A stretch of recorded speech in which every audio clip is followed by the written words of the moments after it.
So good morning, everybody. Thank you so much for being here. Thank you for coming. I'm so happy to see all of you here. You can also share the link.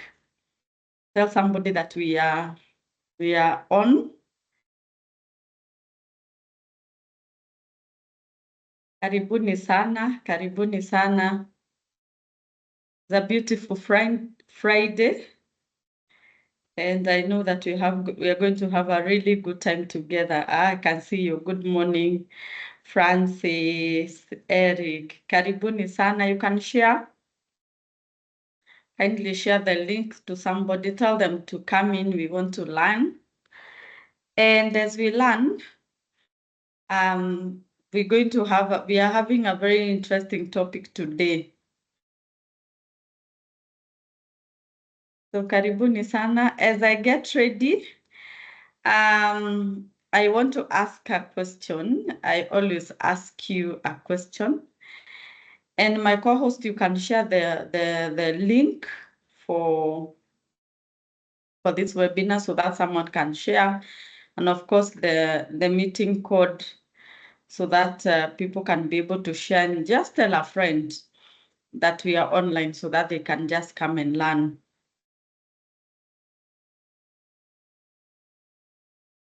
So I always ask, where are you watching the webinar from? Where are you watching this webinar from? I would love to know your location. I'd love to know your location before we start. So you can share your location on the chat. Just share your location on the chat. Let me see where you are. I can see Nairobi, Mombasa, Eric. You can share where you're watching the webinar from. Karibuni sana.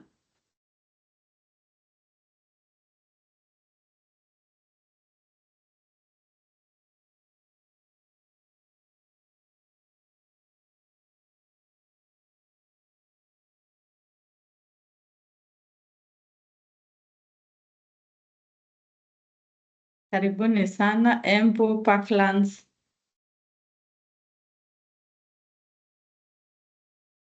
Karibuni sana. Also, as you tell me where you're watching the webinar from, I also ask, is it your first time to be here? Is it your first time to be here? You can type a yes. Is it your first time? If it is your first time, I would want to see a yes. If this is the first time that you're coming and you see me train on tax, I would want to see a yes. So I can see Diani, Voy, Ruai.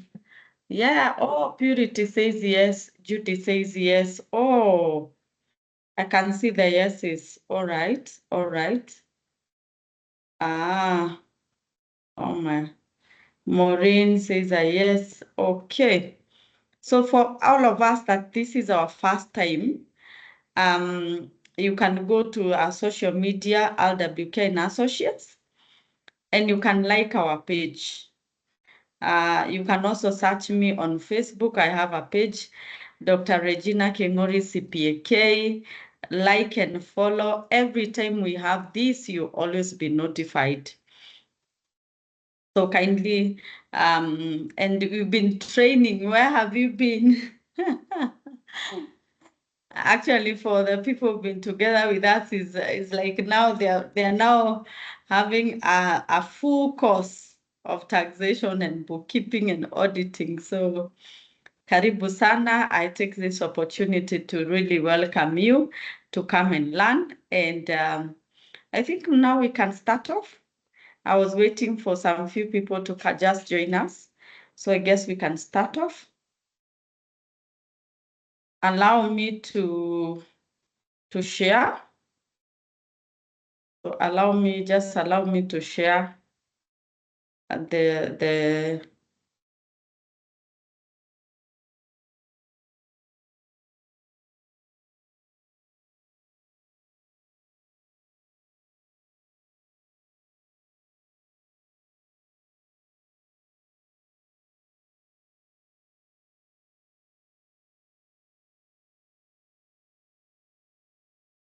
So just a minute, I share another workbook that you can move. Uh,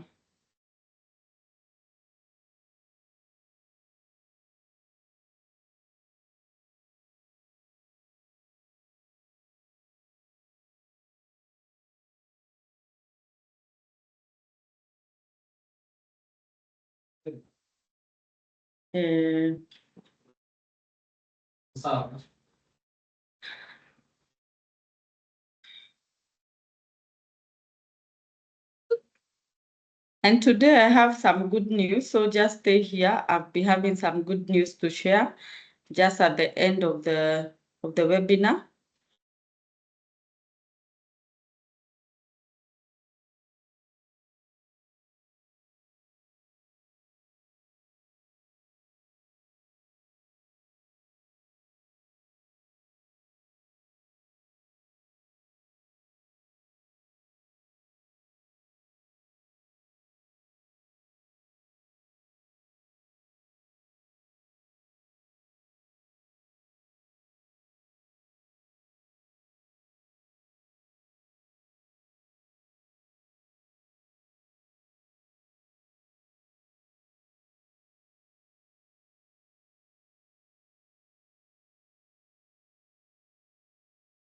Johan is asking, is the same content as tax masterclass for today?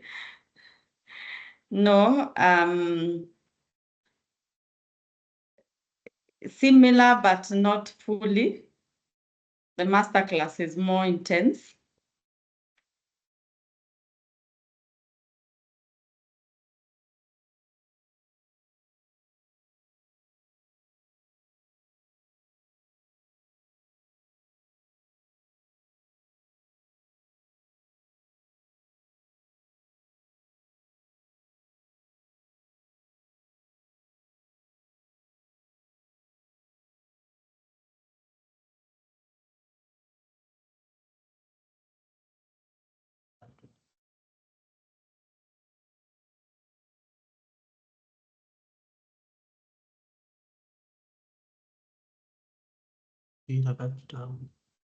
Mm.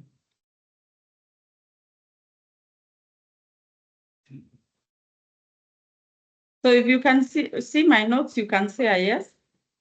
If you can see my notes, you can just tell me a yes, so that we now proceed together. Um, Kevin is asking if we'll be having time to network. So Kevin, want to network? That is very nice, Kevin. Y'all say, okay, I see 2 yeses. Let me proceed now. So today we are talking about tax dispute and resolution mechanism. And this topic is coming in at a point where we are having a lot of audits by KRA. So I'll show you how the audit look like, so that if you not receive the letter, you can be able to also prepare. But part of the content today is I'm going to do an introduction, and we're just talking about audits, tax audits.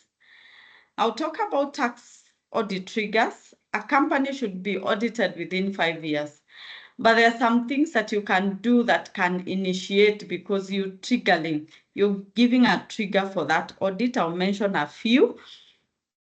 I'll talk about a tax decision. How are you audited? How do you receive the tax decision? And if you receive that tax decision of amounts that you cannot be able to pay, can you do a tax objection? And can you also do an appeal? And I'll take you through the entire process. So today is a master class on its own. And it's something that is really going to help your company. So since August this year, a lot of letters have been sent for audits, and I'll be asking you a question on the chat right now. Let me ask before I even proceed, or I ask after. If you received a letter from KRA on audit, because you're the right person to hear what we are training today. So tell me, yes, have you received? Or I'll ask you, I'll show you the different letters so you can tell me which one you have received. They're also different depending on on what they are looking for. So I'll also in the presentation today, I've done a lot of sample letters. So I'm also, it's very practical because I've sampled so many letters. So I'm going to show you on the training today. So that is the content for the day. Let's proceed. What is a tax audit and why do we go through a tax audit? So sometimes you'd want to ask that question. And all of our filing we do a self-assessment. You sit down as a company, as an accountant, as an auditor, you self-assess yourself. So KRA is mandatory that after the self-assessment, they can come and check the validity of the assessment that you have done on yourself. So that is the reason. So our systems are not in such a way that it can do an assessment by itself. That is the essence of eTIMS. That's what eTIMS wanted to do, that it can be able to have the sales, the purchases, put them together and actually give you a VAT assessment. So we are not yet there that our systems are put in a place where they can give an assessment by themselves. So what we do self-assessment. The one that you sit down, and KRA demands that you self-assess yourself accurately. So for that part where they want to verify that you have done it well, that is when the tax audits comes in. When they do assessment, there are 4 assessments that are there. We have the self-assessment that we are talking about, the one that you do self-assessment.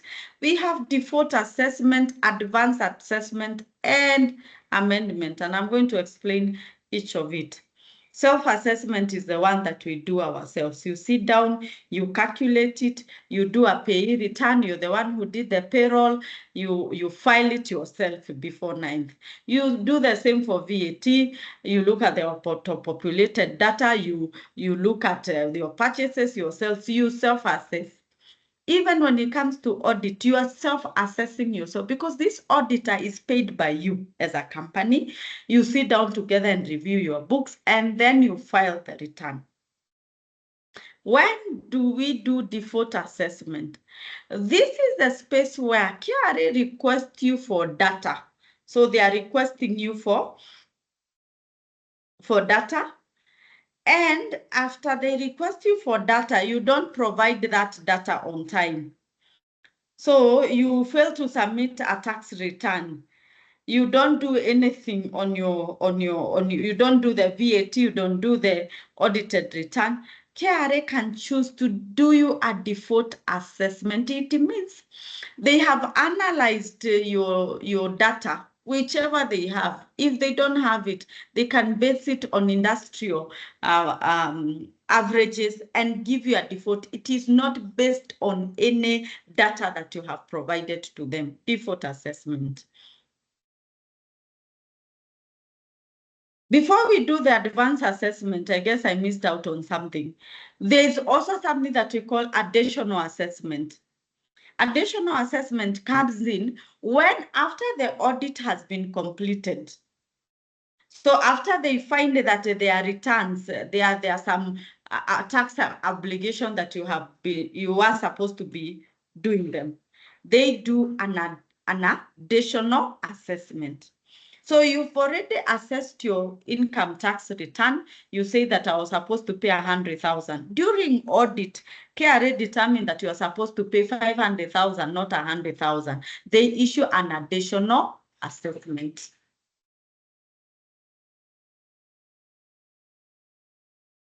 They can also do an advance assessment. This is conducted if the taxpayer hasn't submitted a return based on commissioner's judgment made before and due date to align with the tax laws. So even on top of the additional assessment that has been done, we can still do an advanced assessment, especially where they get to see additional information that was not prior provided. They can do an advanced assessment. We also have an amendment assessment. Amendment assessment, this is where you as a taxpayer, you have an original return. The original return was that I was supposed to pay the one you did for VAT. I was supposed to pay 100,000, but later you find that there were errors, there were corrections that should have been done. You do yourself an amendment assessment. And this one can also have to be approved depending also on the nature of the amendment that you have done. It can also go under approval if it is okay. There are some that don't even request for an approval. You can actually do them yourselves. Let's talk about the triggers.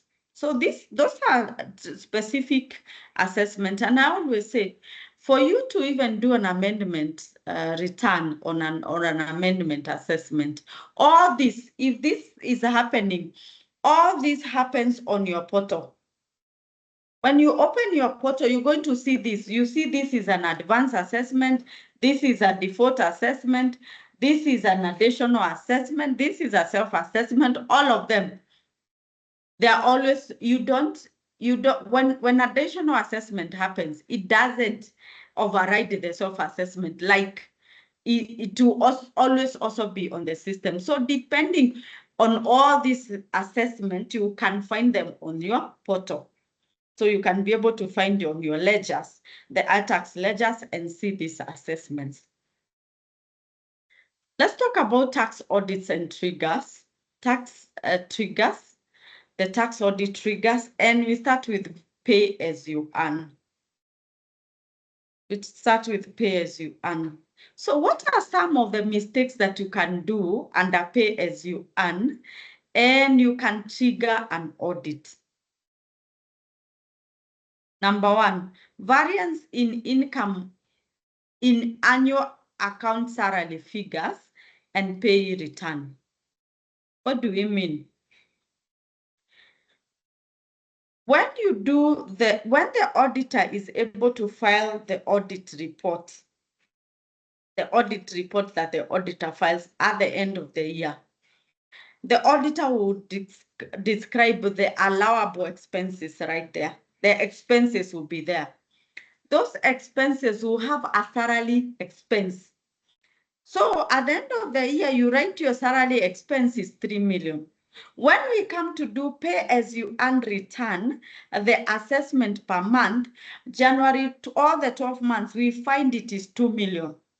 So when the auditor was doing the return, they added 1 million extra. That's a trigger. So when you have an auditor who does not understand the implication of audit reports on the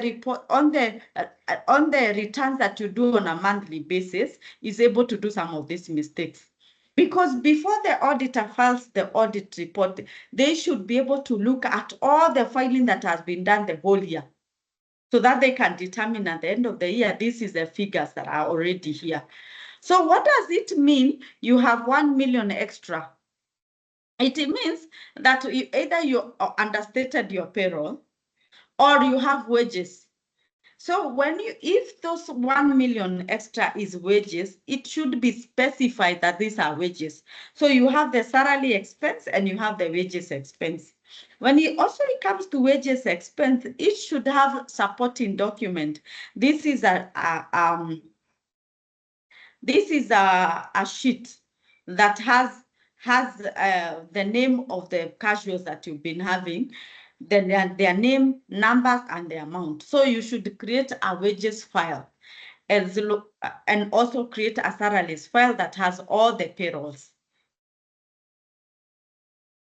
So failure to remit pay as you earn. So you're operating a business, you are an entrepreneur. The entrepreneur is the first employee of the company. You keep filing the corporation tax and you don't have the pay as you earn obligation. You don't even remit or you don't even file.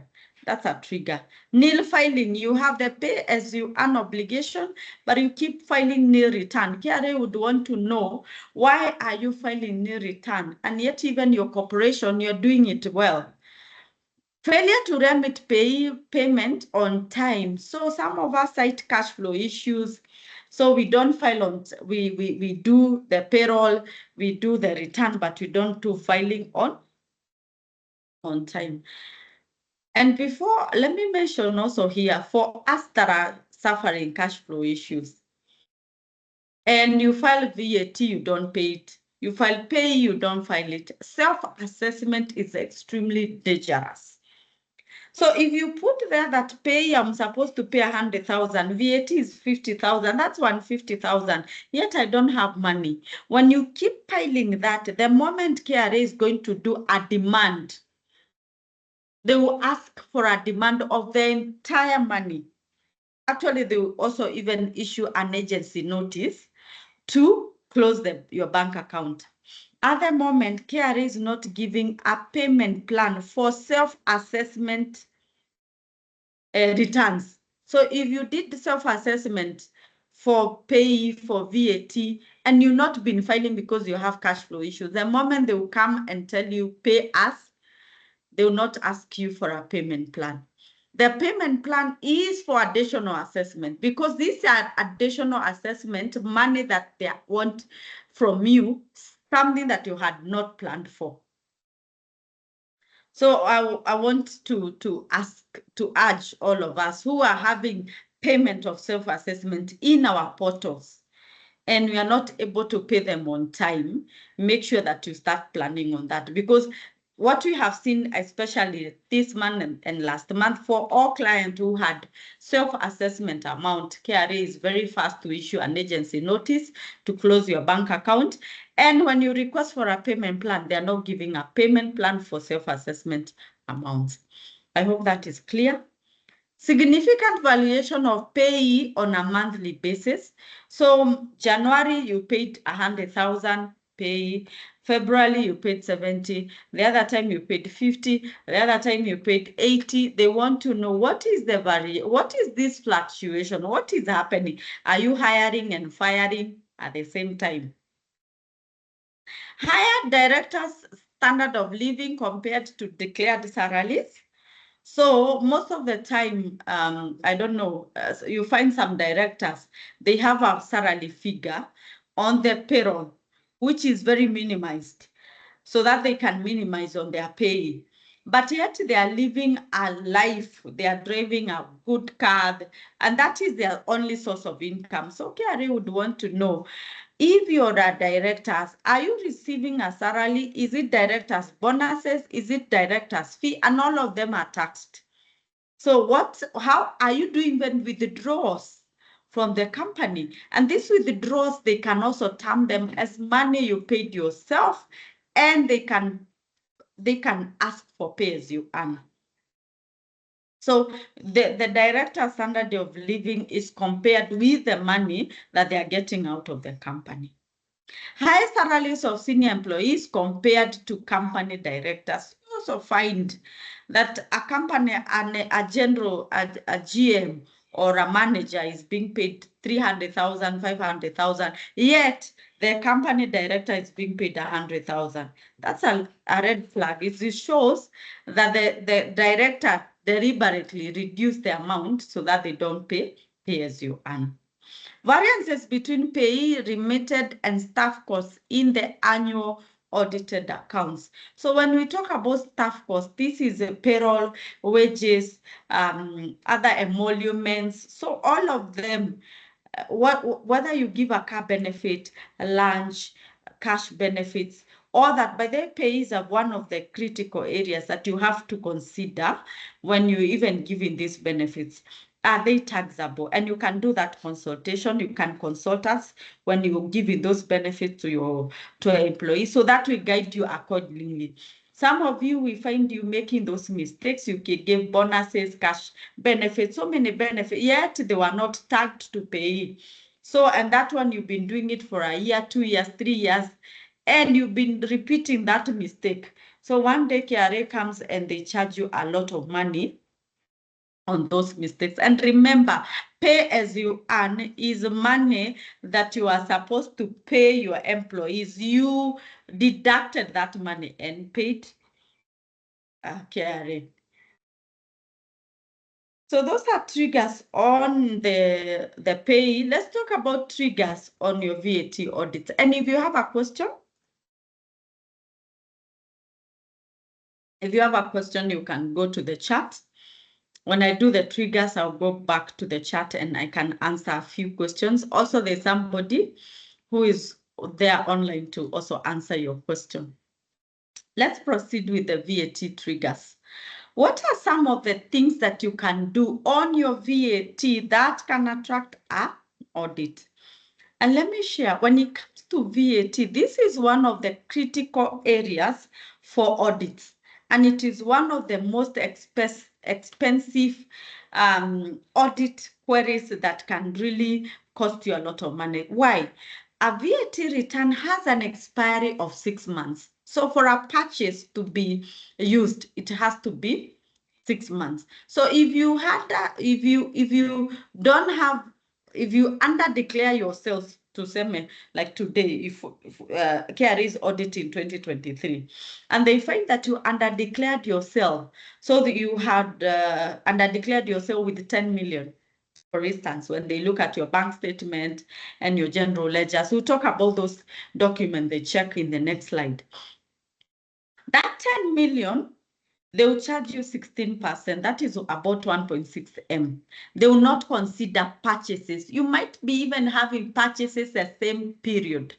But because 6 months are over, they will not consider those purchases. So VAT is one of the areas, if you make a mistake, it can really cost you a lot of money. What do I recommend? I recommend you to get a professional to handle your VAT return, especially if you're turning turnovers.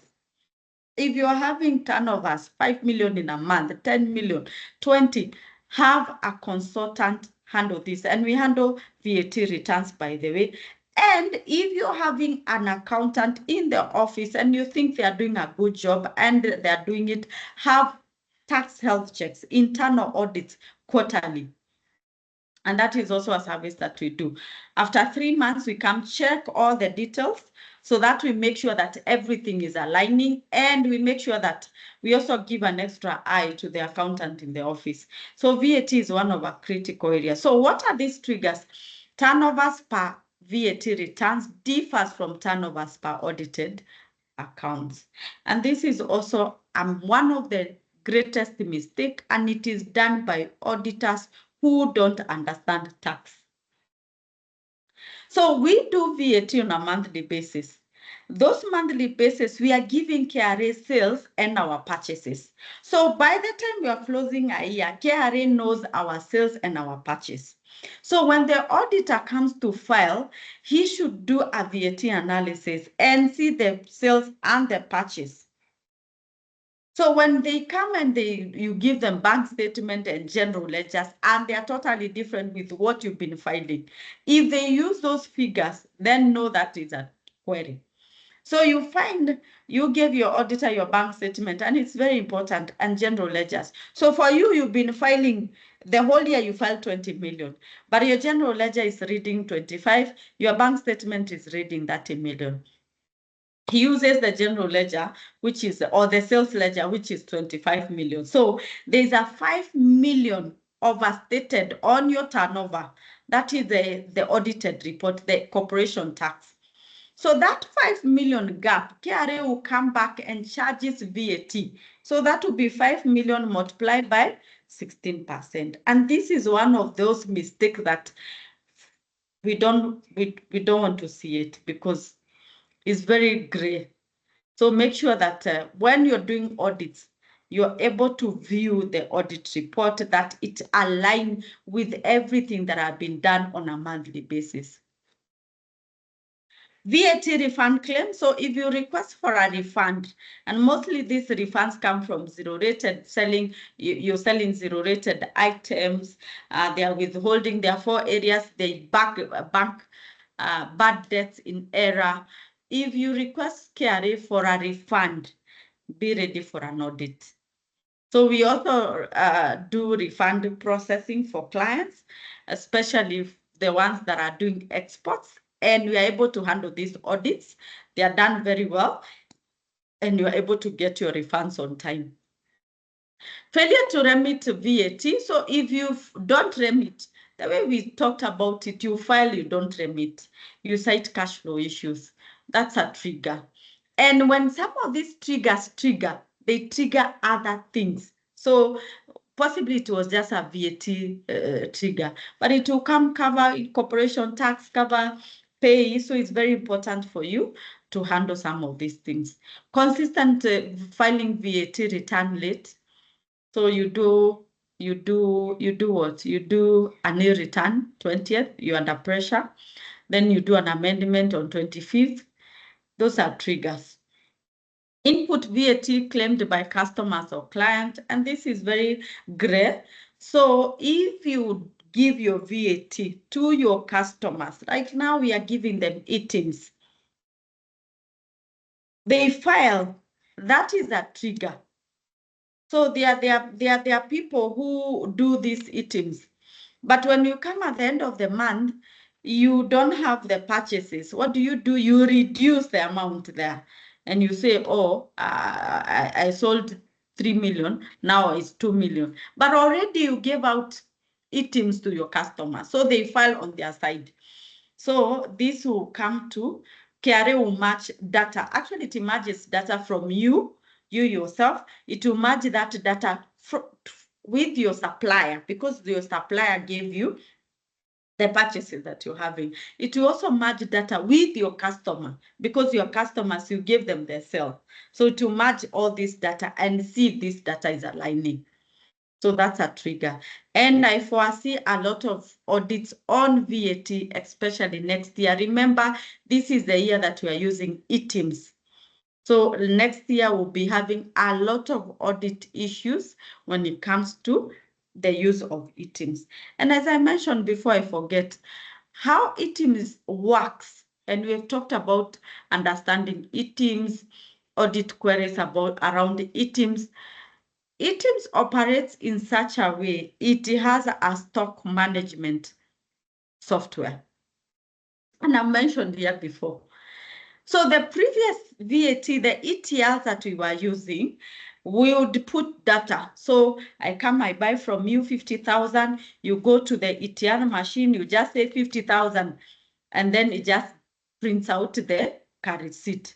But now items, you have to specify this 50,000 is what? This 50,000 is cement, nails, iron sheet. You have to specify the quantities and the amount. And you specify that you're selling to Regina Enterprises, and you input their PIN. That is the correct position. What does it mean that now you have to input what I actually bought and the quantities? Is that items is also monitoring our stock. Meaning, if you buy, and we are very good in buying with items, you get all your purchases with items, and you tell your supplier, you have to give me your items. But when it comes to our selling, we don't sell with items. We sell others cash, others we want to reduce. We want to make sure that our VAT is very minimized. What is the danger? This is the danger now with items, and this will be happening next year after a full year use of items. KRA is going to merge the data. It's going to say, out of the suppliers, the items provided, your suppliers, they can even pick your main items. If you're hardware, they will say, the cement that you sold the whole year of 2024, you bought the whole year of year 2024 from Baburi, Savannah, Portland, all of them. They are very good, by the way, in issuing items. You bought cement worth 1,000 bags. But on your selling, you've been able to sell 200 bags of cement. So where is the 800? So it's either you have it on stock or you sold without items. So that is a caution that I'm giving, especially when you're using items. Let's go back. VAT, failure to maintain a VAT control account, very, very important to just see how you do your purchase, how you do your sales, and how you balance. Filing of nil VAT returns, you have a VAT obligation, and you're always on doing nil, nil, nil, nil. But then if you do nil, right now, if you do nil, 6 months, they put you on special table. I hope you know special table. And it's a very long process for you to get out of that special table. It's a full audit. So make sure that you just file in something. Don't do those nils return. Consistently VAT credit position. And actually, I've seen, yesterday I received a few letters on credit position. And also, some of these mistakes are done by our tax consultant who don't understand tax. You cannot file a credit position for a very long time. What kind of business are you doing that you're always on a credit position? That's a trigger. So this specific one was someone who is selling sugar, and you're just giving the accountant the purchases. You don't even remember to give the sales. They don't even ask. And you're just piling a credit position. So that one attracts an audit very, very fast. So you have to explain what kind of business are you doing that you're always on a credit position. Non-compliance actions such as failure to use ETR, or failure to use ITIMS, industry-wide tax audit. So sometimes KRA will do an investigation on a particular sector, and they come and audit your company. Let's talk about, so those are VAT, and as I mentioned, that VAT is one of the audits that can really cost you. So if you do a mistake on VAT, it can really cost you a lot of money. When it comes to pay, you can demonstrate a payroll, you can say I had wages, you can be able to really negotiate about it. But when it comes to VAT, the negotiation level are very low. So make sure that you do it properly. Let's talk about income tax audits. So what are some of the triggers under income tax? Failure to separate sources of income where a company has more than one source of income. And these sources of income, mostly, when you look at the iTax portal, the corporation tax, there is the business income, interest income, and rental income. Especially if you're getting rental income in your business, you have to separate it when you're doing the annual return. Separate. So you find when you handle your rental business, it's on a profit position. The business is in a loss. When you combine, it becomes a loss. During audit, KRA will separate them both, and you pay taxes where they are due. So I know you'd ask, I have different companies, I have different businesses under one PIN. No problem. Have them combined. So if you're doing, let's talk about what? A petrol station. They are doing petrol station. They have a quick shop. They have a car wash, a gym, kinyozi, mkahawa, same premise, combined into one PIN, no problem. For us, if I come to do that business, I also want to really make sure that you're operating a business that is profitable. Besides us doing an audit, we have to determine all these costs, income centers, are they profitable? So if I'm handling such a business or such audit, I'll make sure I separate all the 5 of them. So I'm going to do the petrol station audit separate, the shop separate, the kinyozi, the everything, the car wash. And we find, because the first instance of an audit is for you as a company to channel the way forward, to know if you're profitable, to get a management report to show the areas of improvement, to see the business is viable. So an audit is very important, especially to give you accurate information about your business. So when we do that, we find what business is workable, what are the challenges in each. When now we come to do the audit, we combine them to business income. So you may find that that person also have rental income. Possibly they have rented some few people there who are doing other businesses. They are selling what? They are doing chemist and everything. So you've rent out the space. So the rental income, when it comes to audit filing, we file the rental business separately. But the rest of the other business that you're doing under one pin, we can combine them. Variances between annual VAT return and audited accounts turnover. Similar to what we talked about VAT. So you're having VAT for 12 months, which you've been telling KRA, this is my sales, this is my purchases. And you've been telling them, this is my sale and this is my purchases. Then when it comes to the end of the year, you file something different. You have different sale, you have different purchase. So what is this difference? So that's one of the biggest trigger. Reporting income, and that mistake I said it's done by the auditor who is filing at the end of the year if they don't understand the tax issues.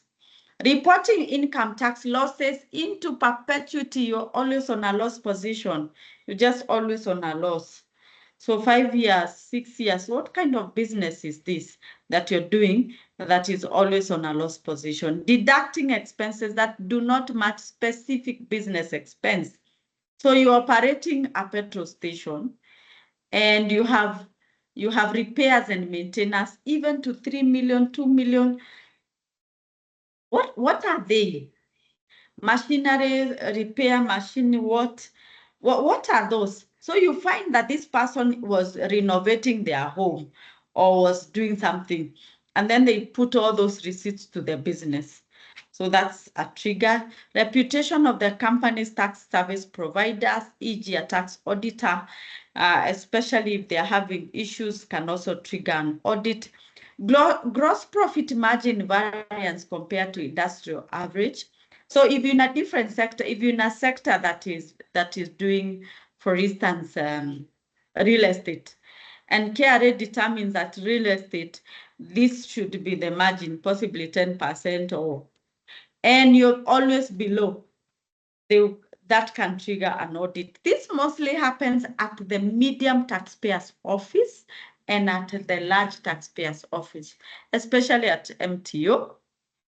When your company is graduated from the station level to medium taxpayers office, this is a place especially where KRA discusses with you on profit margin. So and because they are sector based, they are divided into sectors. So you always get that meeting with them and they tell you, in the sector of food manufacturers, the profit margin expected for your business is this.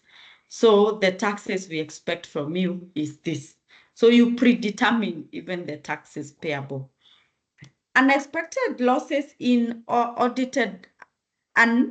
unexpected losses in audited accounts. Information from other tax audits. Okay.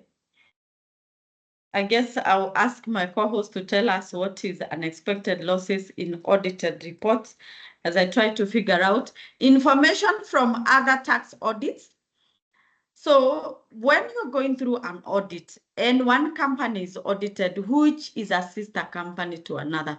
So for instance, you are a supermarket, but you also run a company that is a hotel.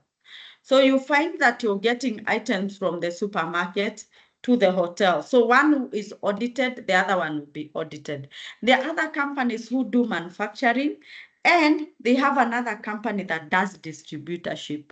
So you find one, when you look at the balance sheet, one is a debtor, the other one is a creditor. They are related activities within those two companies. So most of the time you find when one is being audited, the other one is also audited in return. What are some other triggers? IFMI system by the government to pay its suppliers. So if you paid through IFMIS, make sure that you report your taxes properly. So KRA gets that data from IFMIS, and And actually, at this point, they have gotten that data and actually raise additional assessments out of that data. They don't even ask you. They just raise additional assessment because of the IFMIS data.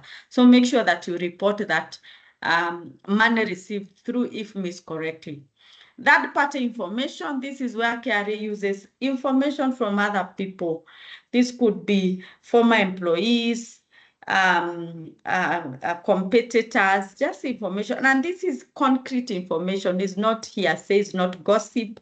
It is data that your company is not tax compliant. They can act on it. Media attention, when you go to media attention, especially social media, of course, we are using it to sell our business, and it is important. Make sure that you also put your books in order. When you go there, and especially the station, the TV station where we say, oh, I have 100 employees. I started from scratch. Now I'm having 100 employees. Make sure those 100 employees you said there, they're on pay.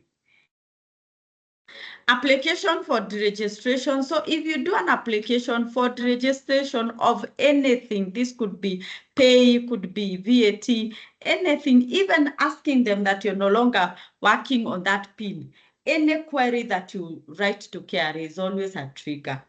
Is always a trigger. Information from related company. Audits I've mentioned about related company. When a sister company is being audited, the other one is audited.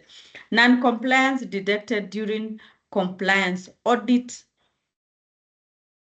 So during a compliance audit, could be a pay or audit, then the company is being audited. So those are several tax triggers. Before I go to the next level, I would want to see your queries, your information.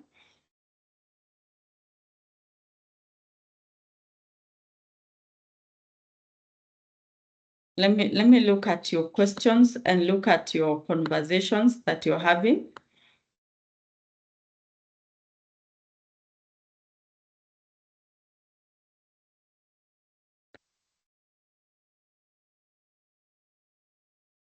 What happens to one pin if someone dies? It just remains there.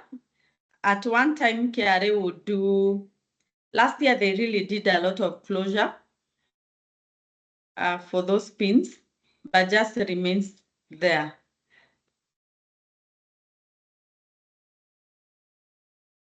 Expound more on consistent VAT credit position because purchases will always be more than sales. No, Gilbert, when your purchases are always more than your sales, it means you're not making any profit.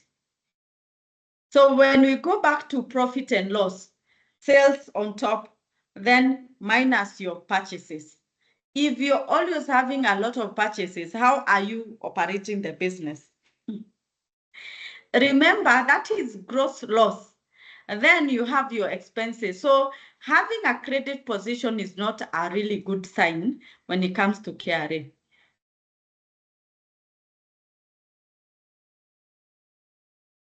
So kindly also shed more light on tax audits on fuel station. I've mentioned a few, especially on VAT.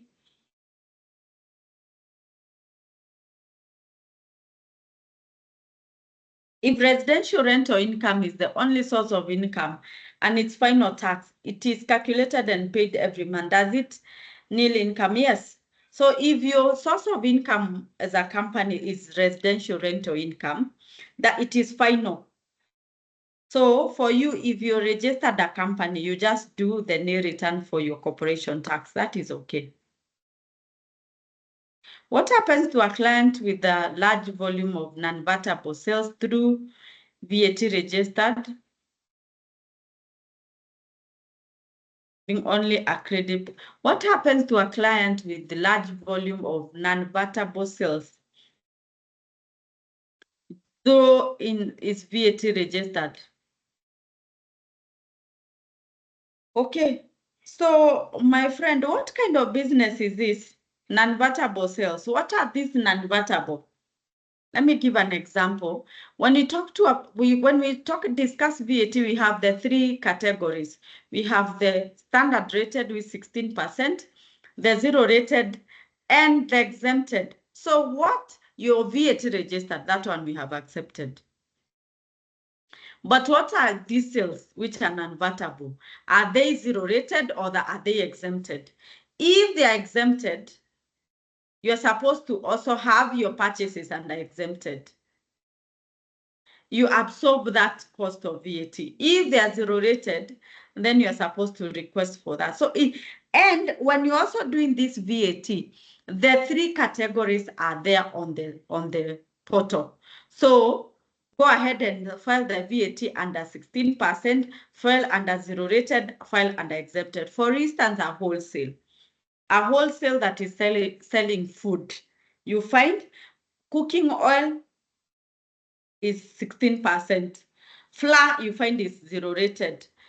Sanitary pads possibly could be zero rated, others are exempted. So you have to file in those different categories when you're filing for VAT to just ease the audit, because these ones will become audit triggers. If you're just filing a credit, and because you're just filing a credit just because you're not filing the right sales, so it will become a trigger. File the entire full sales and purchases. Let me have it. Sorry.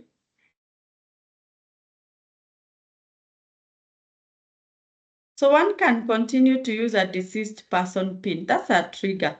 The moment KRA will know you have problem. Why are you using it? Why are you using it in the first place? What about a company that works on a project? How do we treat on pay tax, especially on VAT, and say the project takes 2 years to complete?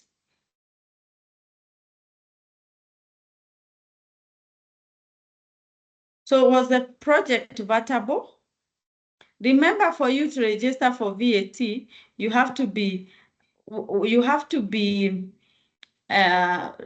million, the turnover of 5 million and above.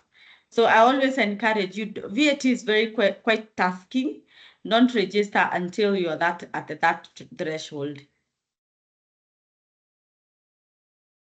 If an owner is using a company car, how do I treat the expense? Can I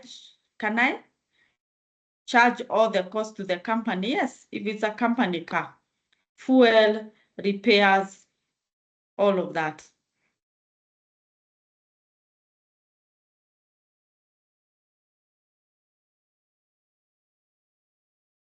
So what happens in a situation where the construction of residential property and I have large amounts of VAT credit from purchases, but I cannot claim them? So that is that, done. If you're doing a residential property, you don't claim VAT. Not unless you go to the commercial property, and even VAT on commercial, the VAT on commercial property is very expensive, because after construction, where will you be getting the purchases from? So for MRI, it's just 7.5% on your gross.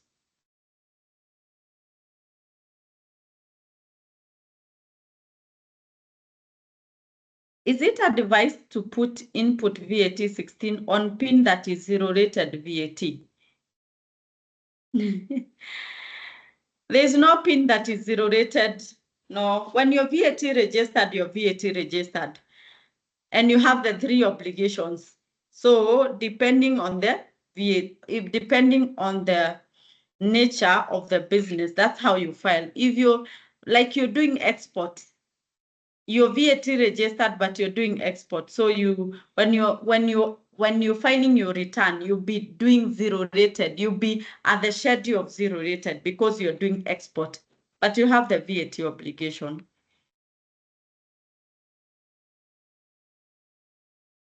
What about a flight forwarding business, which deals with foreign company. So no VAT is charged. We still need to add invoices on eTIMS.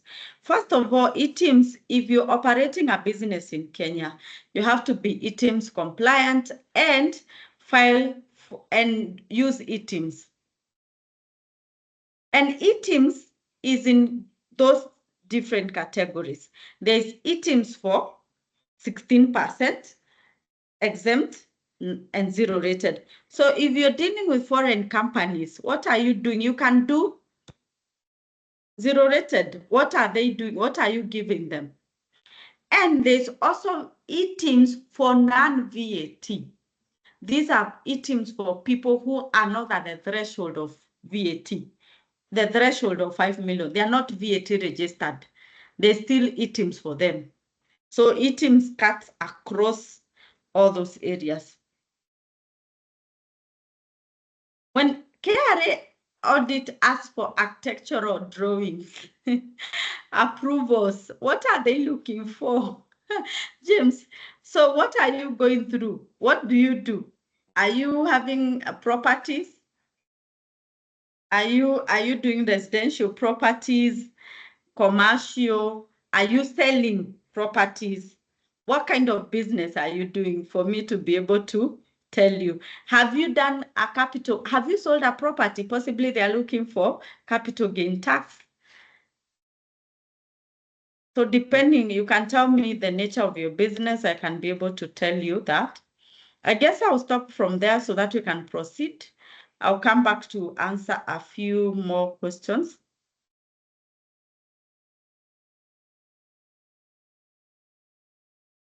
Can one plan tax planning to ensure higher purchases in a month to reduce VAT to cater for short-term problems? Yes, you can.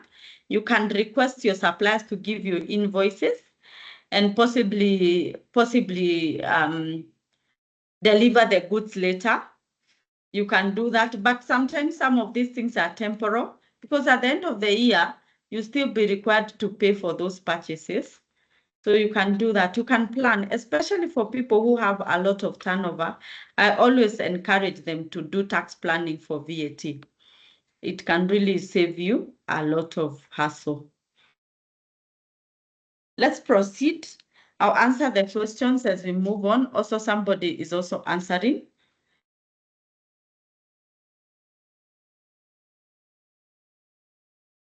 When KRA is asking for certified bank statement, I will now mention that in the next.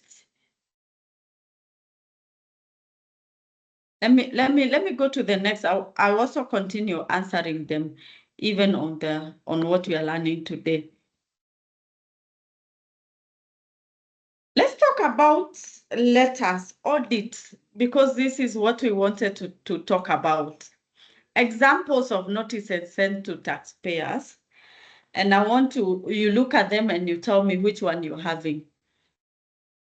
Since August, KRA has sent a lot of letters.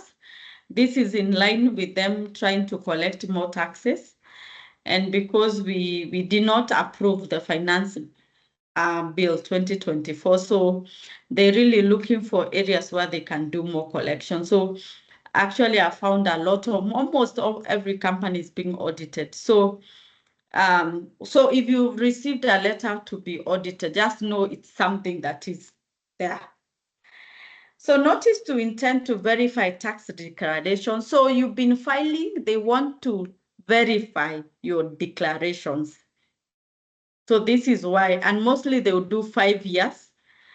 And possibly the only reason they would do, if you're audited prior, an additional assessment was raised, they will not touch that period. So they will start from the period where you've not been audited. And this is always what I insist, that always get a letter of finding, always get that final letter, because it will caution you from further audits in future. So this one specifically for year 2020 to 2024, they are asking for income tax. So this is an audited report. What the taxes they want to handle: income tax, payee, VAT. So this person has the 3. They are looking for signed and stamped audited accounts. I hope our auditors give that. If they don't, you can talk to us. We always provide.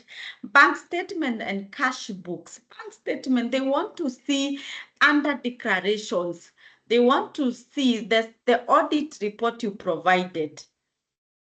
You mentioned that yourself for 2023, the entire year was 20 million. Is it the 20 million in your bank statement? And mostly you find our bank statement has a lot of more money. So that is always one of the biggest challenge when we carry request for bank statement.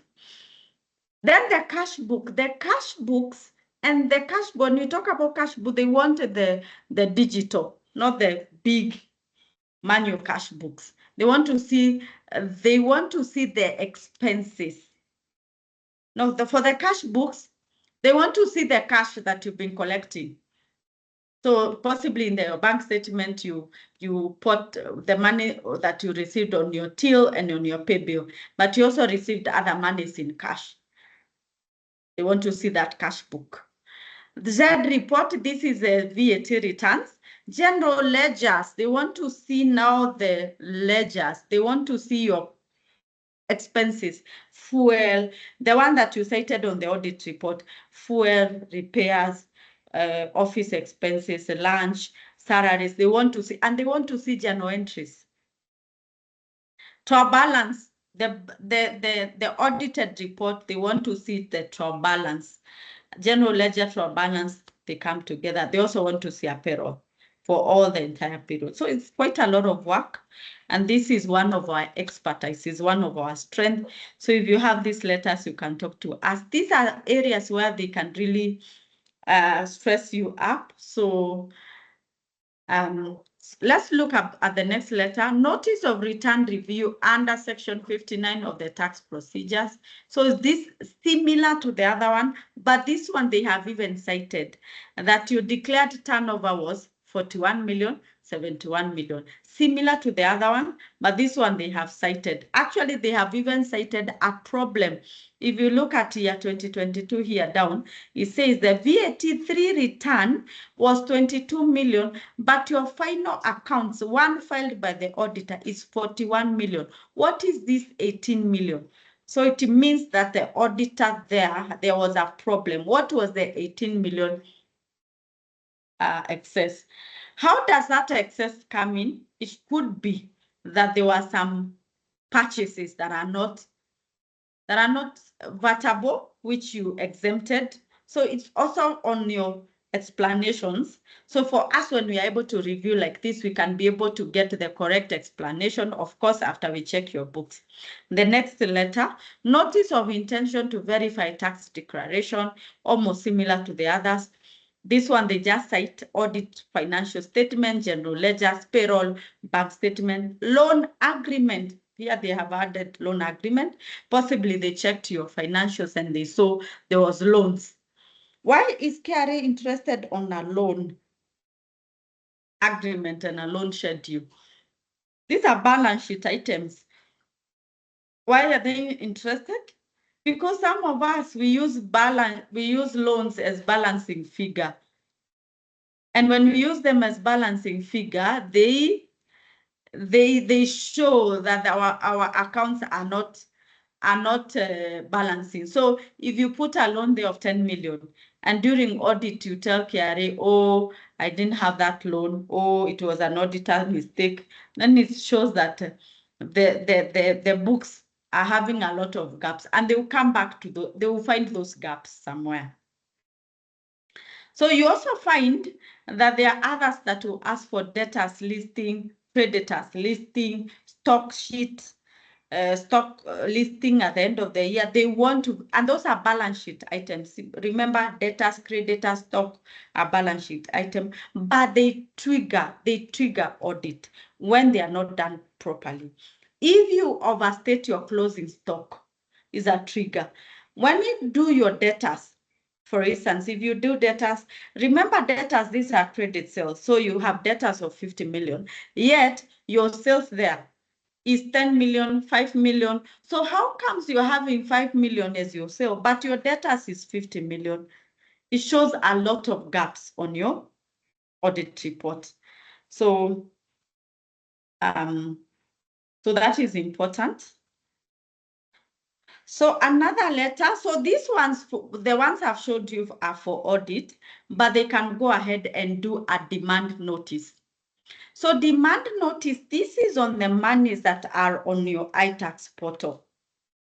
So if you have payments that you've not been able to pay, and these letters are there, actually a lot of them, KRA will write there. So this is the demand. This specific person has principal tax. That amount, it has accumulated debt, and they are requesting for 7 days for that payment. And if you don't respond this one on time, within a month, they issue an agency notice to close your bank account. So what do? You negotiate a payment plan. And especially if this money is self-assessment, it's becoming harder to negotiate a payment plan. If it is an additional assessment, you're negotiating a payment plan. So when you get a demand notice, this is something that you should act very, very fast. Otherwise, it will crumble, it will issue something different. So which kind of a letter are you having before I talk about the tax decision? What kind of a letter are you having? Let me see on the chart. Let me see on the chart. What kind of a letter are you having as I talk about how do you handle such letters? Or let me ask the question. Have you received the letters? Have you received such a letter? Someone is asking about the notes. I'll share the notes. I'll share the notes with you. So there's a link. My co-host, you can share the link. You have to register on that link so that I'll share the notes with you.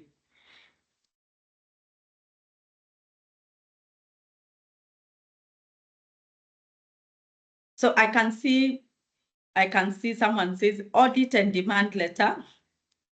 So my friend, especially when it comes to demand, you have, they say demand, now you have to act faster.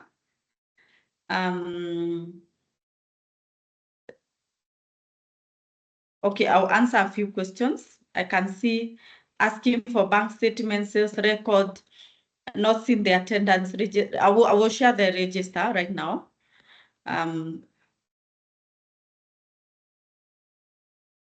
Audit and demand. So I can see that. So KRA is sending letters, and if you've not been able to open your email, you can open, because also them being sharing and you keep not receiving doesn't mean that you're not getting that email. Actually, most of the time we find that KRA sent an email, they sent what, they even tried to call, the number was not going through. What else they do? They issue an additional assessment on the portal. That is the time now you come and say, what happened? Why am I having 1 million, 2 million on the portal to pay and I don't know?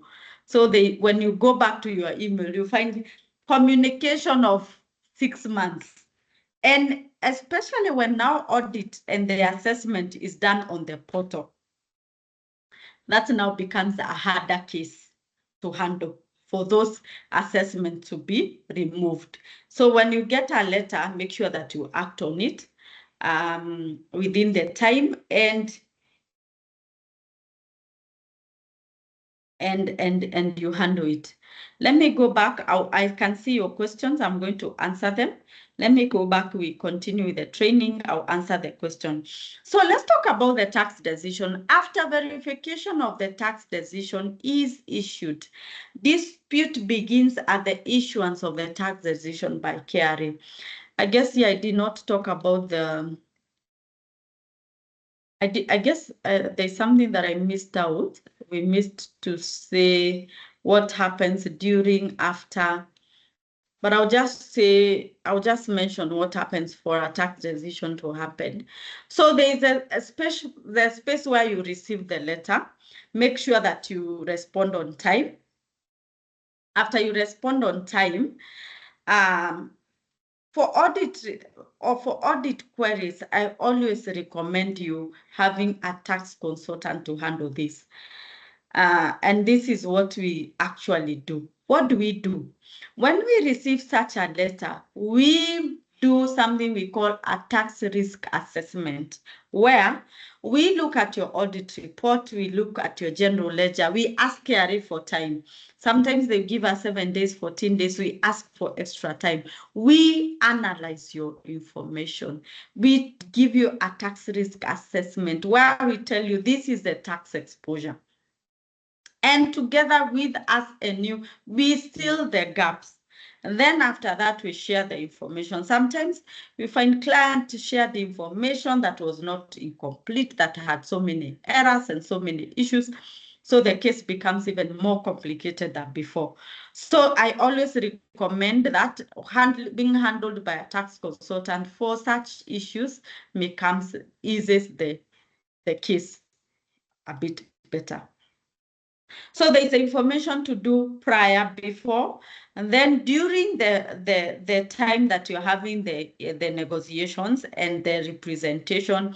This is where now KRA will ask for this document, then another document, and then the findings, and then all that process. Also having that tax advisor is very important during the process. The back and front. At the tail end, KRA is supposed to give you a finding, which you can also renegotiate, give more information. And for you to win a tax case is on the documentation, the evidence that you provide. So it is very important to have your documentation put very well. This year, I trained about bookkeeping, record keeping. I've really talked about that because it eases these issues. The moment you find a client has data that is correct, has the accounting software is complete, it's working properly, reconciliations have been done. Some of these general ledgers, even today, if I ask you for a general ledger for year 2023, and remember here, KRA is asking for general ledger for 2021 to 2023. Most of you have general ledgers that are, I don't know, they are not, they are incomplete. They're having so many issues. And that is where we come in to just complete them for this process. So some of us don't do those reconciliation. At the end of the year, the auditor filed our salaries as 3 million. We go back to our general ledger. Does our general ledger give us 3 million? We do a reconciliation. When it comes to sales, we filed our VAT 10 million. Our general ledger, the sales ledger that we have, does it give us 10 million? Our bank statement, does it give us 10 million? Then we have to do the reconciliation. And if there is something, we have to explain it at that point. So you explain it at that particular point so that in future you don't have those issues. So most of that, we don't do reconciliation. We don't even do bank reconciliations. So when you're handling tax issues, it becomes very complex.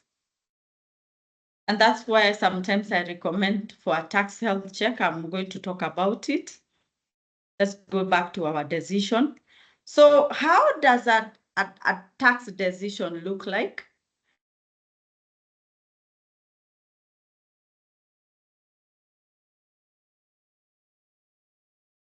So this is how a tax decision will look like. So we talked about prior,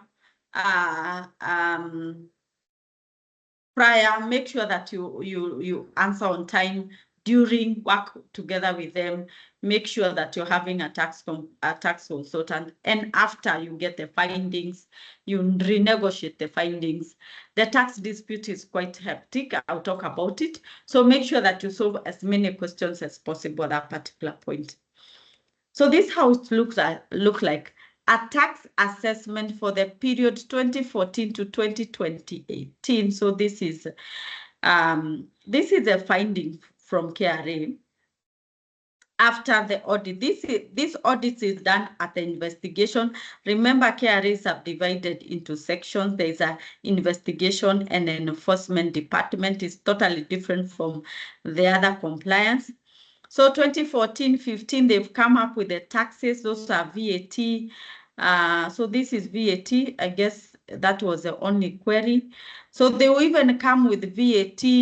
Then they come with the corporation tax assessment. They come with also pay different depending on the nature of the business. Filing of corporation tax returns. Let's see the other one. So the assessment order is done also on the iTax portal. So this is how the assessment order looks like. And you're going to get this assessment order on your email. So they will give the period 2019 additional assessment. So additional assessment there was 1 million, and the due date for it was done on that day. It was done on that particular day. So that's how the assessment at the tail end of the tax demand, the tax decision, what happens. So what happens for this person that has been demanded 19 million and they feel they don't have this money, first of all, and second, they have all the data that is they should have, they provided. Does it mean you pay 19 million? No. There are options for tax litigation. What are these options? The option number one is objection. And this is provided in the TPA section 51. You as the taxpayer, as the company, you have the right to object. And you can do the objection. The good side with an objection is that the people that have been handling the tax process, it graduates to another different department, the objection department, and they can listen to your case afresh. So this is done within 30 days. And after you lodge within 30 days, within 60 days, it should be approved or rejected. So when we are doing objection, you have to be very fast. Remember, audit can run even for a year, even 2 years, depending on how you're working with KRA. For us, we work very fast. So that, because tax queries are very stressful to the organization, for you to be able to handle it on time. But for an objection, it has stipulated dates and timing for you to do it. So within 30 days, you have to file an objection, and you have to file it with data. Why are you objecting? What extra information do you have? You have to file with those information. KRA should respond. Actually, they respond very fast. And actually, within 45 days, they should reject or approve. They should reject or approve. So this is how an objection letter looks like. So this is our letter on behalf of a client. So this is how an objection letter should look like. It should be having explanation. Why are you objecting the money? And of course, it should also come up with the information provided there. So you have to come up with the reasons. So you cannot just file an objection without uploading information. So for us, we have to explain what the reason why. I can see here the objection process. So after you do that, the assessment dispute, it is there. You come to the first one, objection application. Then there is the spaces where you file it. You're going to pull out the data. You can say fully object or the objected amount, and you have to put the data. Then it's going to give you an acknowledgement, objection application or acknowledgement. You have to have an acknowledgement. So out of that acknowledgement is where now you'll be using it to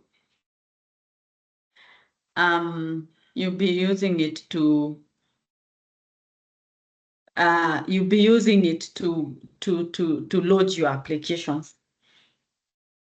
So how do KRA respond under the objection department? So this is how they respond. They give you an objection review. So this is, we call it IRO. This is how they look at the law. They look at the law, and they look at the information that you have provided, and they give you an objection decision. They can agree for some amounts, they can accept others they can refuse. So depending on how also you are able to handle the information provided. So that is the objection decision. And this is how the flow happens. There's the objection. We are here at the objection decision. So we are the objection decision. After we find the objection decision and we feel that we were still not heard, possibly we filed at 19 million, they accepted like 5 million, they refused 15 million, and you still feel that they did not handle it properly, you can go to the next level, the appeal section. So this is where you appeal at the tribunal.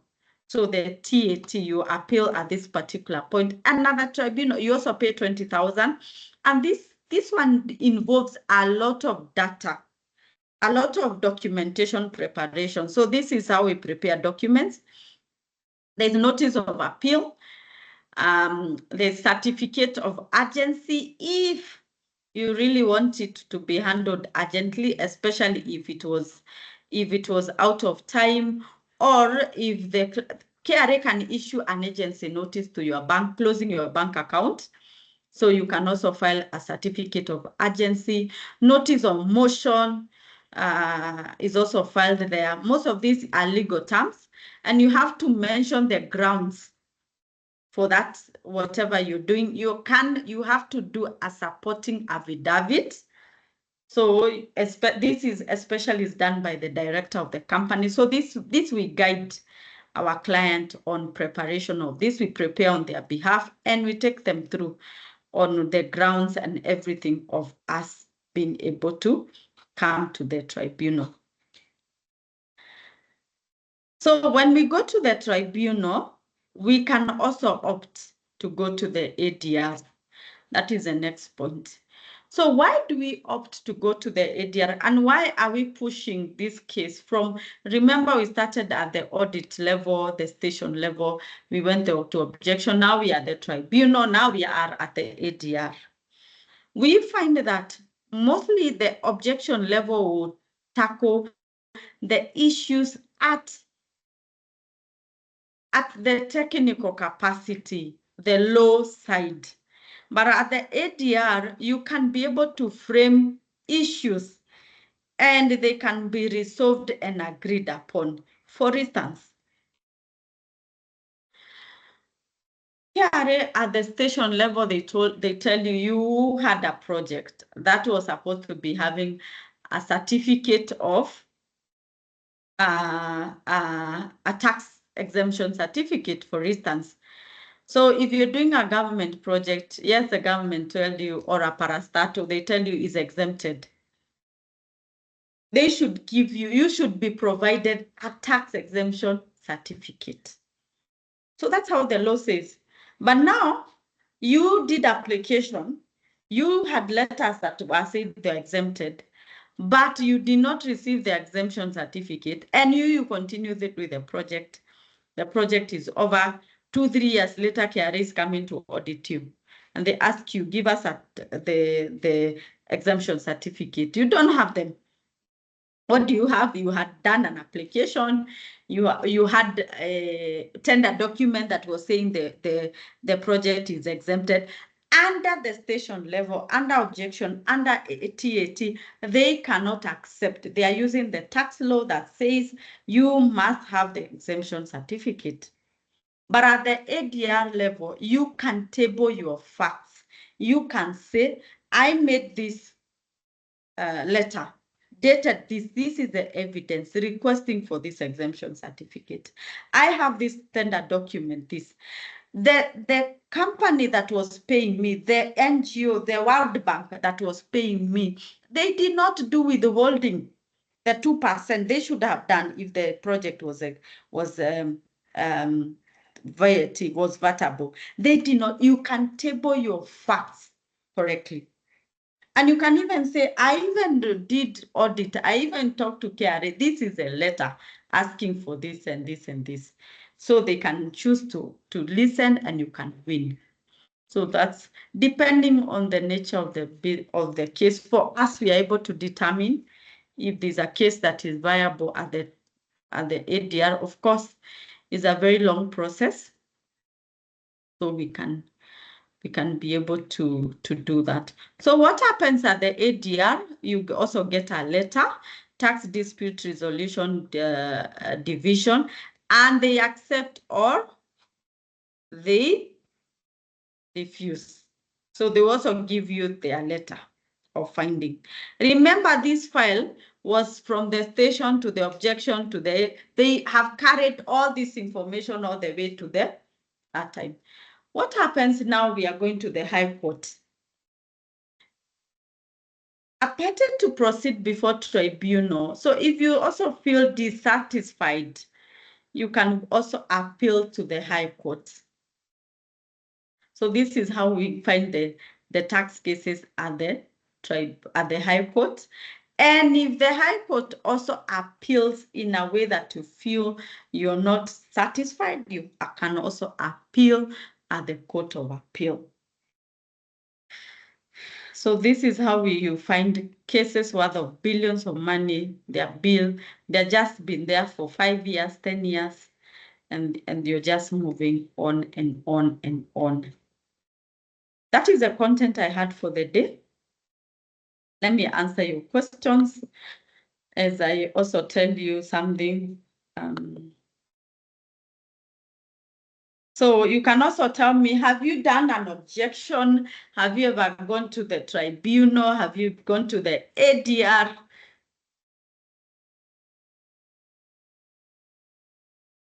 You can tell us.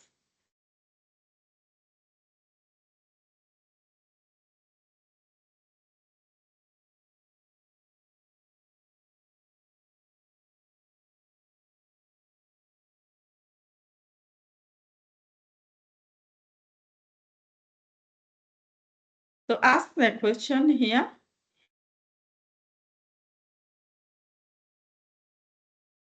So if you're having a tax case, there's a calendar booking. Kindly, my co-host, you can share. Oh, the calendar booking is there. You can do a free calendar booking. We can have a free consultation, and we can guide you on the way forward. I can see Joanne says they went to the tribunal and they solved it. Yes, someone is asking, can you introduce a new supporting document? Yes, you can. Yes, you can. And you have to explain why you're introducing something new. Depending on how you frame it, this is very good. You can give extra information. Of course, they will ask you. Of course, they will ask you for that reason why you bringing additional information that was not provided from the word go.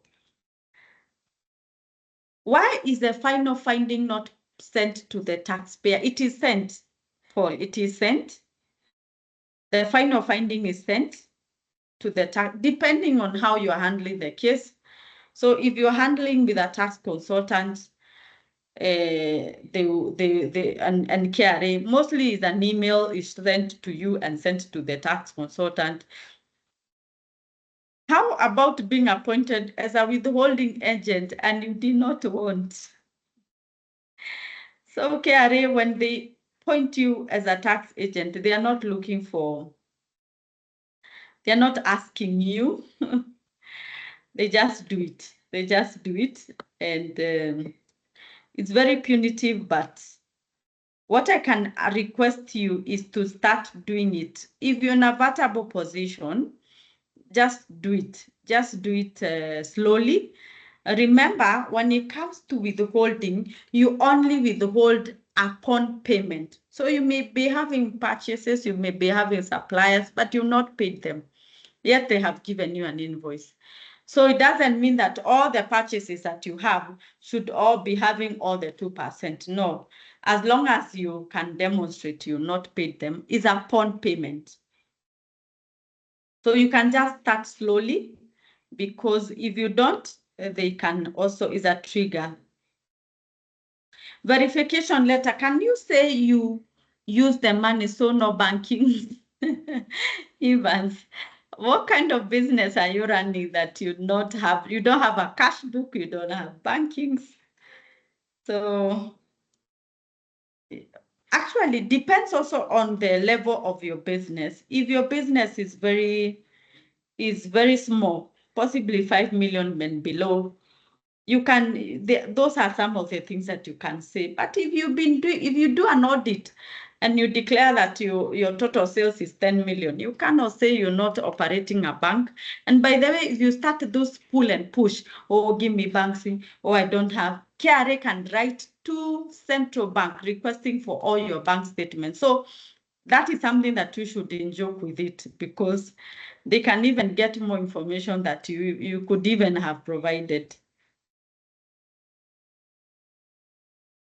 Okay, resend. I have a compliance audit letter which is asking for all those documents, but also have a line of proof of previous year losses. Does that mean that they are auditing prior 5 years limit?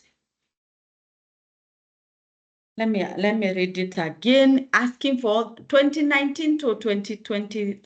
Those are 5 years, but also has a line of proof of previous year losses.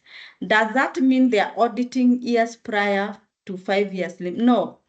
When it comes to audit, they want to audit that. They will consider the losses. If those losses are legal and they are there, they will consider them. But they want to see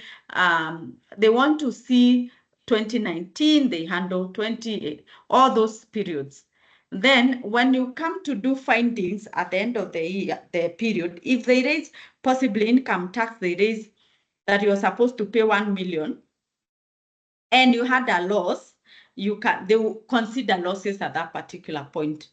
So they will consider all those areas. And Joanne, also you can talk to us. We can help you handle the issue. My business is small with a turnover less than 5 million. Do I need a stamped audit report? James, you don't need, but I encourage you. Audit, for us, like us doing the audit, we charge you very small, but we make sure that the information provided is concrete information that is not going to raise further queries in future. So sometimes you find when you do it on yourself, you don't have expenses, you find, or you done by someone who doesn't understand, they put rent and other things that are not even there. So you find at the tail end when the business will grow, James, because there's a time your business will grow to 10 million, 20. So if it grows to 20 million at year 2026, they come back even to 2024, which is 5 million. Possibly you even find at that period you'll not be having tax queries. But for year 2024, where you are less than 5 million, is the time you're having a lot of tax queries because the filing was not done properly. If an organization is exempted from VAT, yet we have done a VAT for sale, then the client brings an exempted, while the process of doing a credit note, and yet Karen knows the client. Okay, so my friend, this one you should have done a due diligence before. So it's not their problem that you did that VAT. What you can do right now, you just swallow. You swallow the problem, you swallow the mistake, could be costly. That 20,000 or 30,000 for VAT, ulipe tu vizuri, then in future, you don't create such a VAT. Because that trigger, even doing that credit note and telling them, oh, we need to redo this, and you start going to KRA, telling them, oh, this client, oh, we did well, those queries can raise a full audit for 5 years. So sometimes you just weigh the option. How much was the money? 100, you just weigh the option and you just say, let's cover for this, because the client doesn't want to pay because they say they're exempted. But in future, you don't make that mistake. Do you have a sample demonstration of VAT return and withholding taxes? I did not have it here, Benedict. But Benedict, I would urge you to join our masterclass. We are going to do a masterclass next year for tax. This is where we do now this demonstration, VAT withholding. We show you the entire process.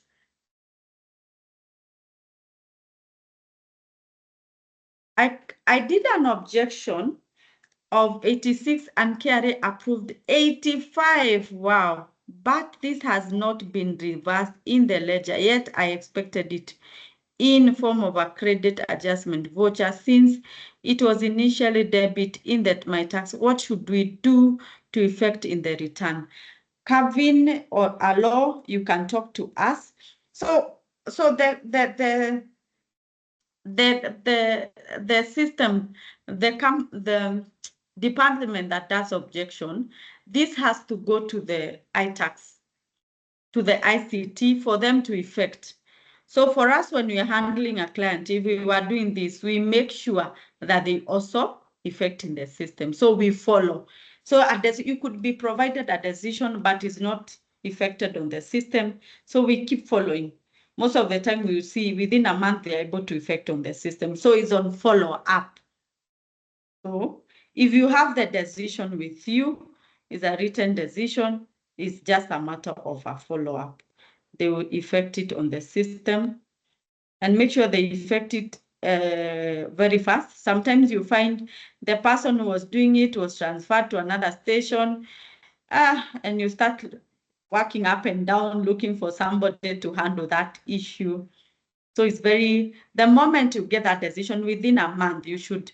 So for us, we really follow to make sure that the decision is effected.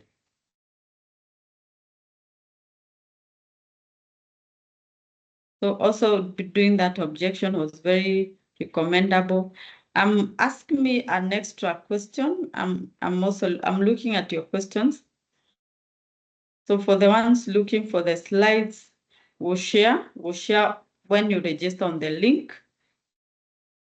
Let me go back to my notes. There's something that I wanted to talk about. So we have upcoming trainings. And we want to talk about them. So let me talk about them. We have developed an accounting software. So those are the good news I wanted to share. It's called My Accurate Books, and it is very user-friendly and very easy to use, especially for entrepreneurs who don't have prior knowledge of accounting. It's very easy for them to use. So this was triggered by the mentorship program that we do. It's called Skill Up Mentorship Program, where we felt that the micro SMEs were unable to handle QuickBooks and Zoho and the rest. So we tried to develop something that is effective for them so that they can also become organized and be able to track their sales, their recording. So it's very, very effective. And you can go online, you can Google My Accurate Books, and you're going to see it, download it. We have the point of sale and it is free of charge. You just download it and start using. But for you who want us to take you through on 1st, 8th, and 15th of November, those will be 3 Fridays, we'll be doing an online My Accurate Books, showing you how it's operating. You download it, you use it, we use it together. So we'll be doing those online onboarding. Then we're also doing physical onboarding. There are some people who just say, oh, me, I can't do the online. We'll be doing the physical onboarding 28th, 11th, and 4th. So for most of us here who are learned, you just go online, see it, use it on your mobile phone, and it is very, very effective. If you're a consultant, you want to raise a very simple invoice, it's very good. You can raise an invoice, raise a receipt with your logo, with your names, and it is very effective. You can just download it and use it. Then November, that is next month, also on 15th, I'm going to do the final webinar for the year. and I'll be talking about how to start and run a consultancy firm. So I saw somebody on the chat, they are selling their tax services. So come and learn that day, so that you can do similar to what we do. And we can also talk about consultancy field in so many areas. You can consult in law. Basically, right now, you can do consultancy in any area: education, accounting, medicine, everything. And I'll really expound on the topic, and you can learn and do the consultancy part. Also, we'll be doing the Skill Up Mentorship Program. If you've been here, you know a bit about it. And we'll be doing it on 16th. Then we'll be doing a launch. And this one, I want to really welcome everybody who've been here. LWK was incorporated in the year 2017. And we now becoming a place where we want to scale to Africa. So we rebranding to LWK Africa. And on 22nd of November, it will be on a Friday, Mwai Kibaki conference, that is MKU Auditorium Pika, will be doing this big event. So on that specific day, we'll be doing the rebranding. We'll be launching my Accurate Book software, and we'll be launching the Skill Up Mentorship Program. So under Skill Up Mentorship Program, we've been able to mentor and train over 5,000 people, and over 1,000 people are, and we'll be listening to their success stories. Just come and be inspired. So I'll be sharing, you can follow us. I'll be sharing the way on the areas where you can be able to join us. So for this particular day, we're having a tax offer, a tax health check for you who you would want to just align your books, your tax books. We can offer a tax health check. So this one we do tax compliance checks for the previous 2 years. And we look at all your tax obligation. We also do help you do tax planning. And if you have a tax issue, a pending issue, we help you solve it. The check will come with a report of findings and recommendations. So we're going to recommend you on areas of improvement, and we see how we can help you. Beyond that, we have the audit services, bookkeeping, tax services. We do a lot of representation, and we go to all those levels, and we advise on at every level. We also do refunds, tax planning, tax training. The master classes we do, there are people who request for physical training to the staff and to their places of work. No problem, we can also do that. We also do internal audit. I recommended this if you're having accountants or people within the organization. We can do internal audit quarterly. We just align your books properly, your taxes properly, the reporting, reconciliations done properly, so that you don't pile issues. So that's who we are. We are LWK and Associates, and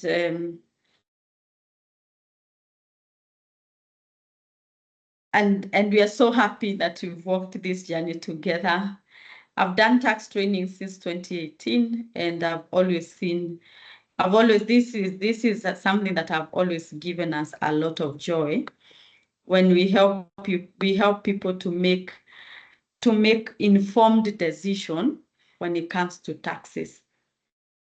So informed decisions. So the reason why we do these free webinars is to make you understand tax, be able to make decisions that are really informed, so that you don't make mistakes in future.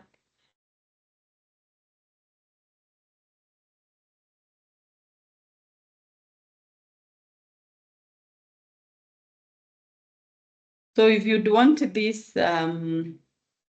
service, you can talk to us.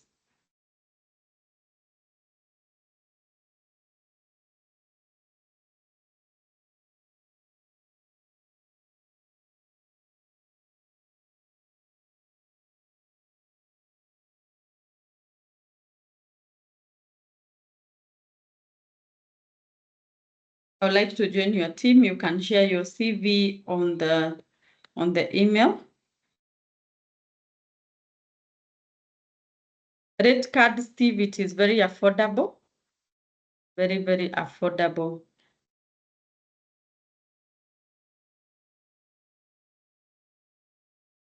So I can see my co-host. My co-host was answering a few queries.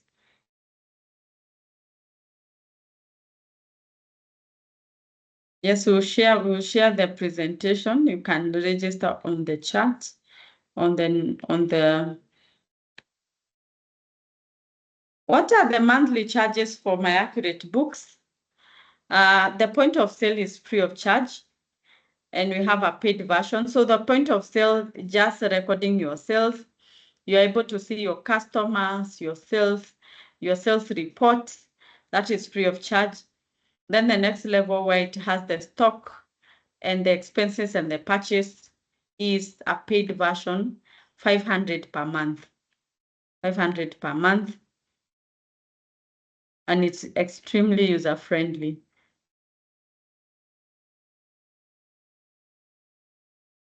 So I guess we have a bit of time. My co-host, I don't know if you can unmute someone who would want to share something. And someone was talking about networking.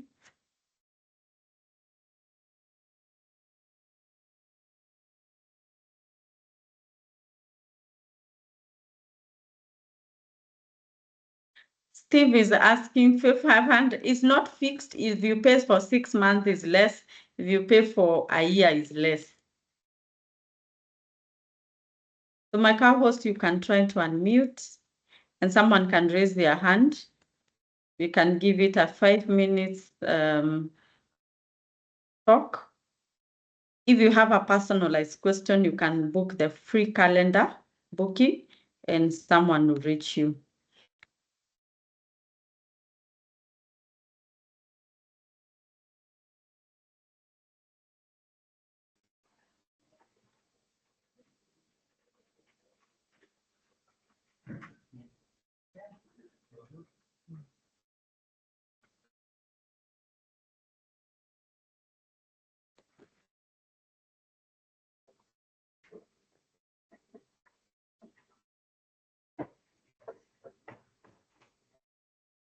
Jeffrey, you want to share something?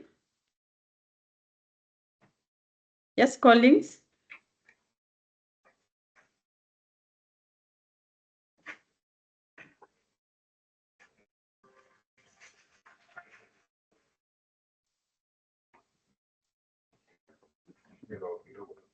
Yes, Collins, you can share, or Jeffrey? You can hear me? Yes, I can. Okay, just one query concerning VAT. Yes. Oh, Jeffrey is talking. Can I allow Jeffrey to talk? No, just proceed. Just concerning VAT. Mm-hmm. I have a client whom I normally do for him. Okay, we normally generate some invoice on eTeams. But now when I do auto population, it normally gives the total sales that we normally do on eTeams. Mm-hmm. Yes, so when it comes to sales, it normally come automatically for what is generated from eTeams. It comes as total amount of what we've invoiced to our clients. So for the purchases, now it's upon us to key in what if purchases or any expenses that we've incurred. Then when it comes to that is purchases. So what I normally don't understand, there is this what we call exempted sales. Sometimes when you go to file your returns, you're being told kindly fill the space for exempted sales. And sometimes we don't have those exempted cells. How can I go about it? Because sometimes when I want now to validate, it tells me that you need to key in for exemption cells. And sometimes don't have those exempted cells.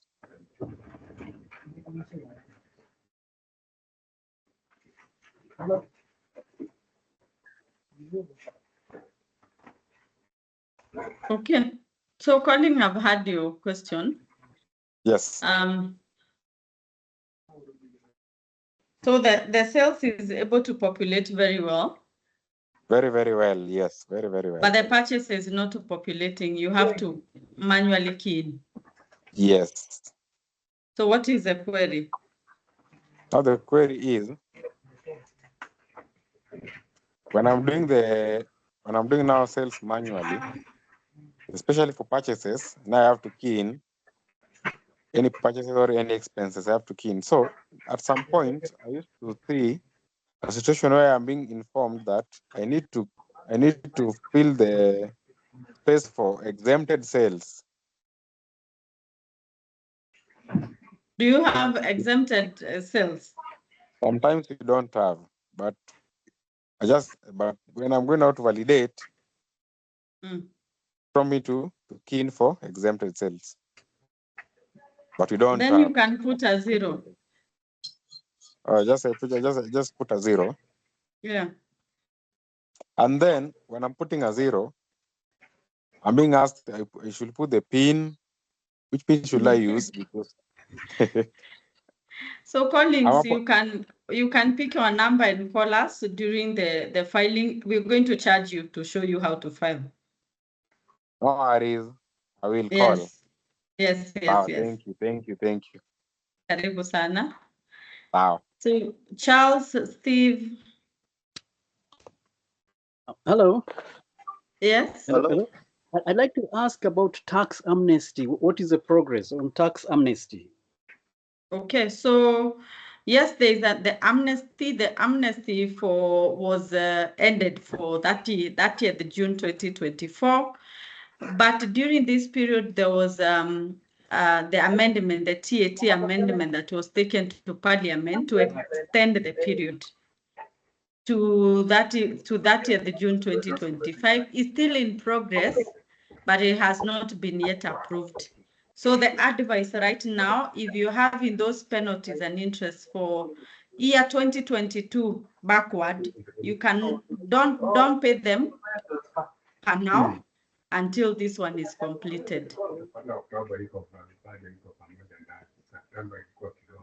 So it's still in progress, Jeffrey. Then Jeffrey, you can help us. You can unmute. Steve?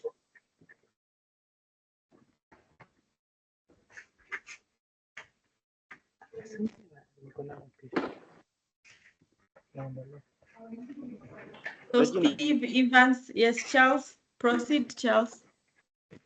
Now, for the first question that was asked about exempted sales, okay? I think the bone of contention is that majorly people do have so much zero-rated sales. If you have zero-rated sales and you declare zero-rated sales, then maybe the system will prompt you also to declare the exempted sales and ask you to give the exemption certificate number.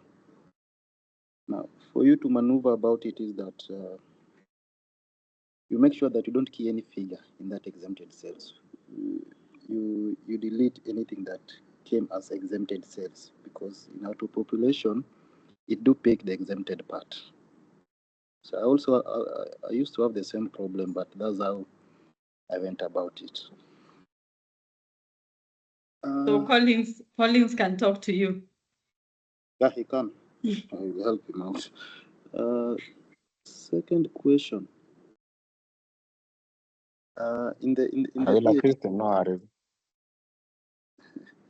Okay, Collins. Second question. I've been having an issue whereby you find you are being given an ATM receipt that has got the Q code, but when you scan it, it doesn't show. Okay. And maybe also the third one is that you have done your files, you have keyed in your cells, you have the items, but now the system takes long to, let's say, transmit the data. Now, at the end of the month, when now you want to file your returns, you find that the data that is not there, the data that you had already keyed in is not there. So you do it manually. Now, the problem comes in when you have the credit notes. And when you have the credit note and you try to file your return, it picks the credit note number and tells you that the invoice and the date are invalid. How do you go about it? I'm thinking the reason why the QR code is not scanning is that the information has not been sent to KRA. KRA, yes. Yeah. Why don't you send the information first?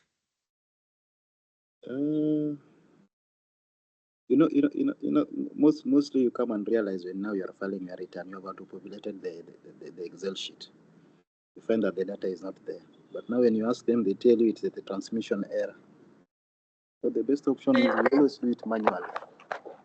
So for me, what I will encourage you, Charles, there are organizations where they can't pay until they scan. Yes. So when you receive it, scan. When you receive it, scan, so that you don't wait until 20th. That is when you're realizing some of these issues. So it's for you, it's upon how you're planning yourself so that you solve that issue going forward. Okay.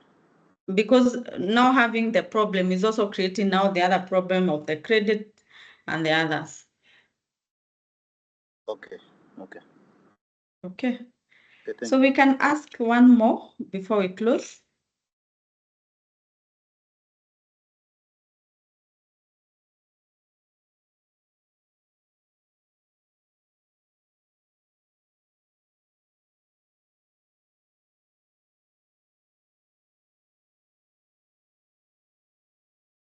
Yes, Steve. Steve, you can talk.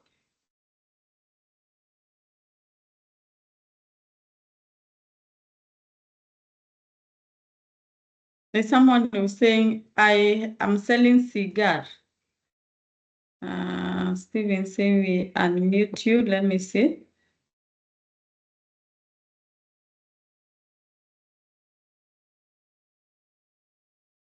Mute participants, disable. I don't know. Okay. I can't see that section here. If you're selling cigar and I need KRA stickers, how do I get? I need KRA stickers for beauty shop. How can I get stickers and what are the requirements? These are stamps. Yes, They are the KRA stamps. Yeah. Yes. So there's the way you do application for the stamps. Okay. Yes. I need to log into the portal. Yes. Website. I need to log Yeah, into you the have website. you have to get the license first, excise license. Okay. So that you can get the stamps. And when you get in the stamps are really audited. Okay. So you have to put your books in order. Every time you get stamps from KRA, for instance, if they give you stamps worth like 100 or 1,000 stamps, when you go to request and they are finished, when you go to request for the next bunch, you have to account for the first bunch. Okay. So and when you're accounting for excise, you also have to account for VAT. So you can no longer even hide your VAT. So accessible businesses are very expensive to run. You have to be extremely tax compliant. Okay. Yeah. Okay, Steve was asking about the software. Isn't it integrated like inventory, payroll? No, we have done the point of sale first and also done the full version. We are working on it being eTeams compliant, intertwined with eTeams, that's in the next version, and also having a payroll. So those ones will be able to launch them next year. But at the moment, the point of sale and also a full accounting software that has the purchases, stocks, expenses, everything else. So with that, I can say thank you so much for being here with me. I hope you've learned something that is going to make you work better. I wish you a lovely afternoon. See you on the lounge. See you when we'll be talking about the consultancy. I gave a calendar there of events. That will be on 15th November. You can dialize. And see you then. So someone is saying they didn't see the attendance. My co-host, you can reshare again. So when you register there, we're going to share the notes with you. So God bless you and have a lovely afternoon.